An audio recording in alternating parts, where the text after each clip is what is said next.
And he had been listening and watching how religious people had been interpreting God's challenging calls for social justice. And in Matthew 5:38 through 48, throughout the whole Sermon on the Mount, as a matter of fact, Jesus presents a contrast to the popular interpretations. I love folks that said, I don't want to do anything with the Old Testament. I love the Sermon on the Mount. Then I say, you must not have read the Sermon on the Mount very well. Because in the Sermon on the Mount, Jesus says, I didn't come to abolish the law. I came to fulfill it. In other words, I didn't come to do away with the Holiness Code. I came to take it to a whole nother level. In other words, this is Holiness Code 2.0.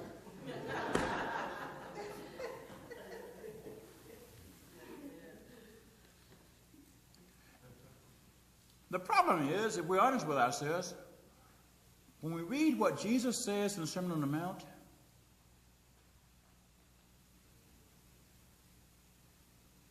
we really don't think he's on the right page.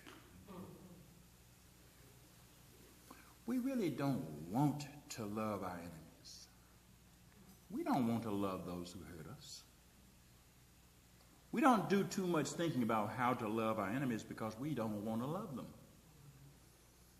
And so we really sort of think, I read this, but Jesus must have been a little bit, he must have been trying to set forth an ideal that he knew we couldn't meet, so therefore he gives us this ideal to show that we need to confess because we don't meet the ideal, and therefore this is designed to draw us more to the need for grace as opposed to us doing anything.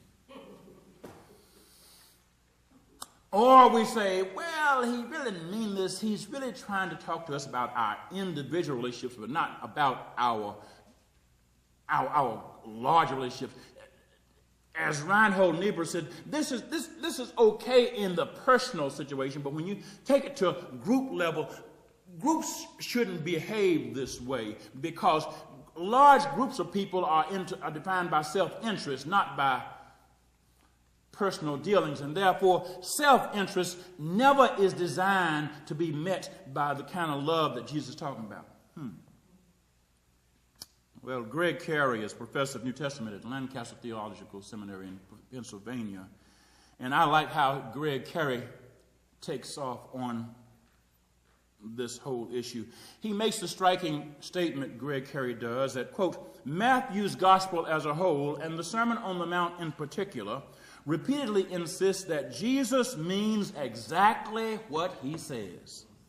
In Matthew's gospel, to follow Jesus means to do what he says, end quote. Remember, it is in Matthew's gospel, Matthew 9:9, where we read Jesus says, follow me. And following Jesus means doing what Jesus says. And then Greg Carey shares the following way of understanding Matthew 5:38 through 48. Major point, disciples, people who follow Jesus, are to love their neighbors and their enemies just as they love themselves. That's the major point. The rationale. In this way, disciples imitate God, or are children of God, as God blesses the righteous and the unrighteous without distinction. He makes the rain to shine fall on the just and the unjust. He makes the sun to shine on the righteous and the unrighteous. Subordinate rationale. Rationale below the major rationale. Imitation of God distinguishes disciples, followers of God, from others, folks who don't follow God. People who follow God are supposed to behave differently from folks who don't follow God. And they're behaving differently that way because they follow God. And then Greg Carey uses this theological word we call telos, which basically means goal. The goal of all this is to show that imitation of God is not merely an obligation. It is the very goal of discipleship. It is the very nature of the relationship. If you are in a relationship with somebody as a follower, you ought to be trying to do what they say.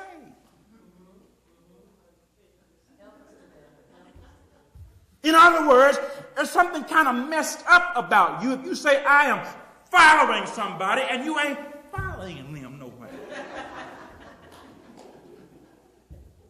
And you ain't following them in the very places they follow them.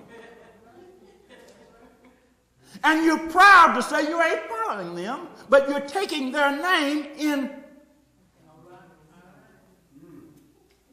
When you say you are a follower, so Jesus and God are on the same page. The problem is that we don't want to be on that page.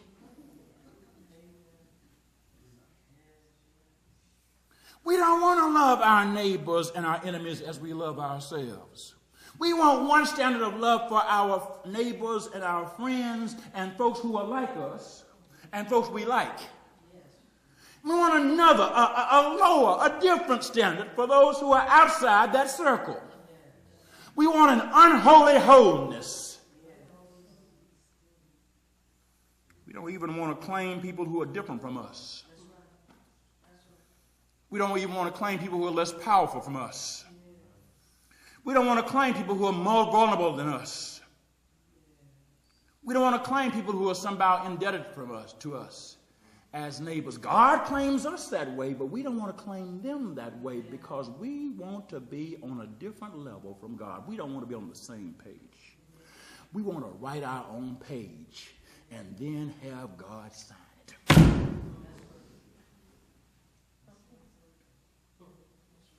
Jesus challenges us with the painful truth that many religious people would rather claim God's name than conduct ourselves according to God's character.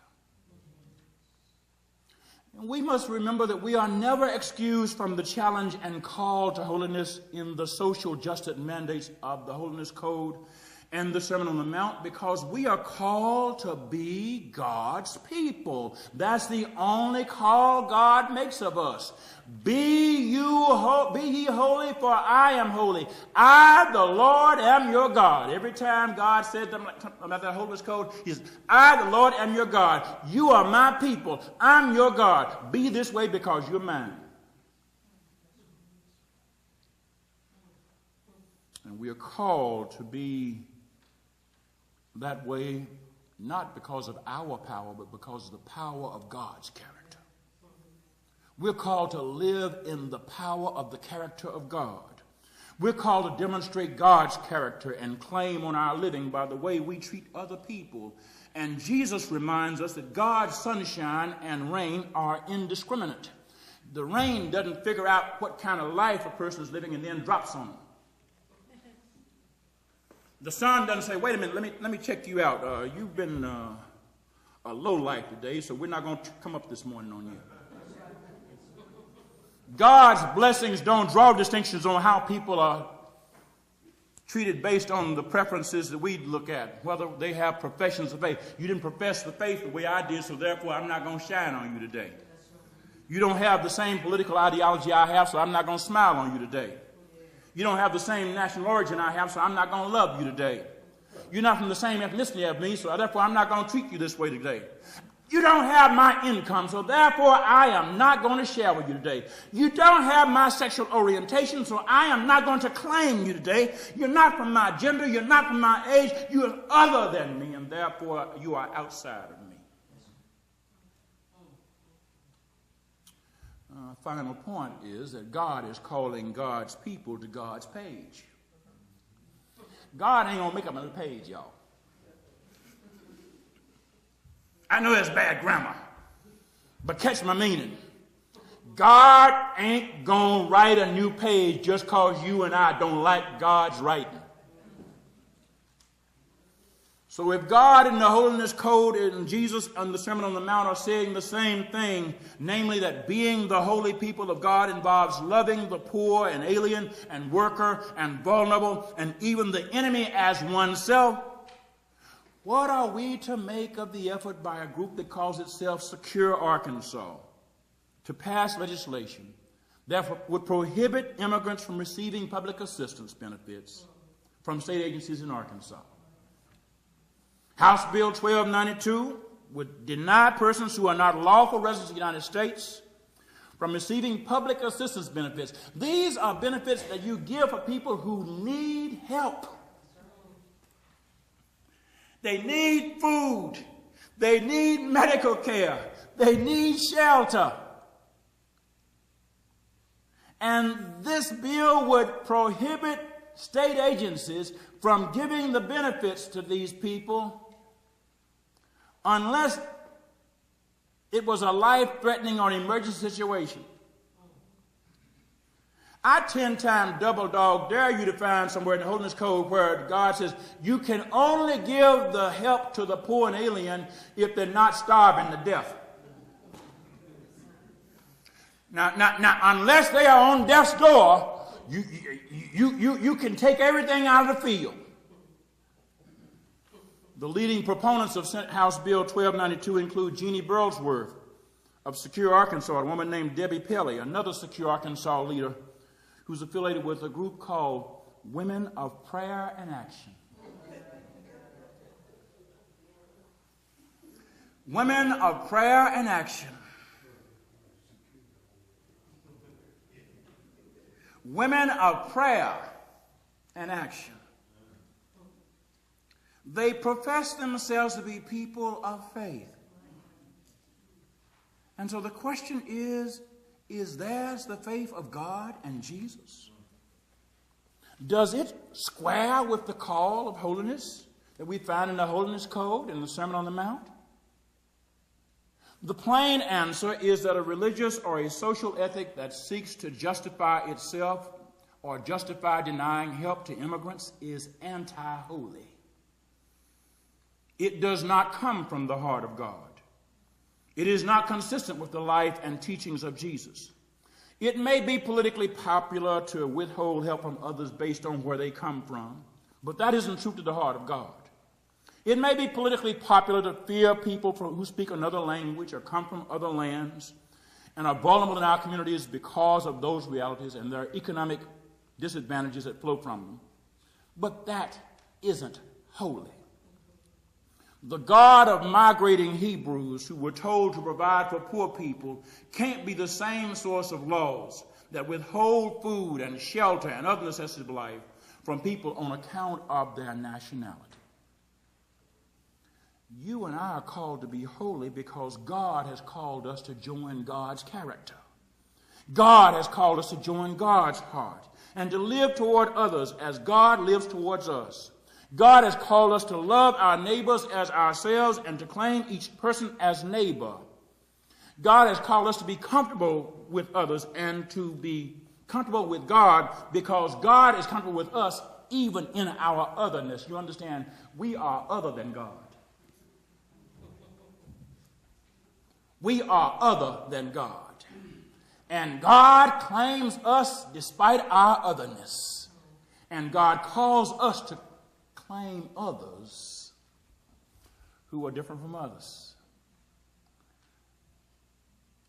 Here's what Leviticus 19 chapter almost concludes with, verses 33 and 34.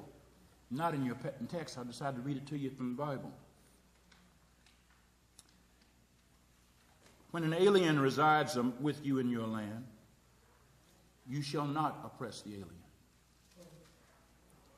The alien who resides with you shall be to you as the citizen among you. You shall love the alien as yourself. For you were aliens in the land of Egypt. I am the Lord, your God. The issue is whether we want to be God's children or not. It's one thing to refuse to love God, to refuse to love as God loves, if we don't want to be the children of God. But if we claim to be the children of God while refusing to love others as God loves them and us, let's be honest, we're not being holy. We're being hypocrites. God has called us to holiness, not to hypocrisy. Let's show the world whether we want to be on God's page or whether we want to write another.